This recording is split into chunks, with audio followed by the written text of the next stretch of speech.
Bonjour à toutes et à tous. Je voudrais aujourd'hui vous faire partager ma vision du véhicule connecté. Lors du CDA de mars 2015, la FEDA a traité de cette évolution technologique majeure avec des spécialistes qui ont montré combien notre métier allait être bouleversé, et le mot n'est pas trop fort, dans les 10 années à venir. Mais déjà, dans les 5, c'est-à-dire demain, nous en verrons les premiers effets. Certains véhicules sont aujourd'hui à un niveau d'équipement et d'électronique qui permet de comprendre comment les choses peuvent évoluer. Pour résumer simplement les conséquences de cette évolution inévitable pour notre filière, on peut dire que la voiture ne tombera plus en panne sèche et toutes les conséquences en matière d'intervention d'urgence, dépannage, livraison de pièces sous quelques heures, immobilisation subie du véhicule disparaîtront au profit d'une analyse permanente de l'état du véhicule par l'analyse des données qu'elle fournira en permanence à un centre de gestion et permettra donc d'anticiper la panne, ce qu'on appelle déjà la maintenance prédictive. L'exemple de la batterie, pour lequel la tension aux bornes associée à la température extérieure permettra à coup sûr de prédire sa mort dans un délai court et de ce point de vue extrêmement parlant.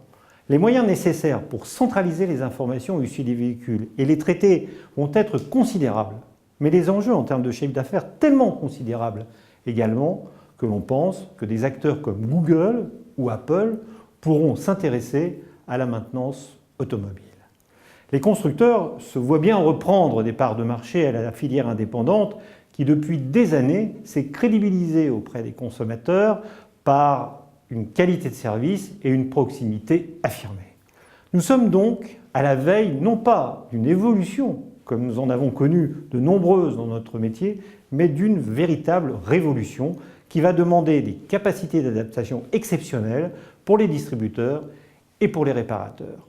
La FEDA prendra toute sa part dans ce changement en travaillant auprès des pouvoirs publics en France et au niveau de l'Europe avec la FIGFA pour fixer les règles et les limites de chacun, car on voit bien tous les jours les débordements que le numérique peut générer.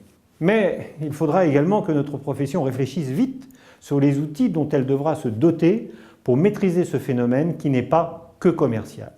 Cette réflexion nécessitera forcément quelques abandons, quelques déchirements idéologiques et la mutualisation de certains outils indispensables. Et puis, le véhicule connecté n'est qu'une étape vers le véhicule autonome, qui sera encore une autre aventure.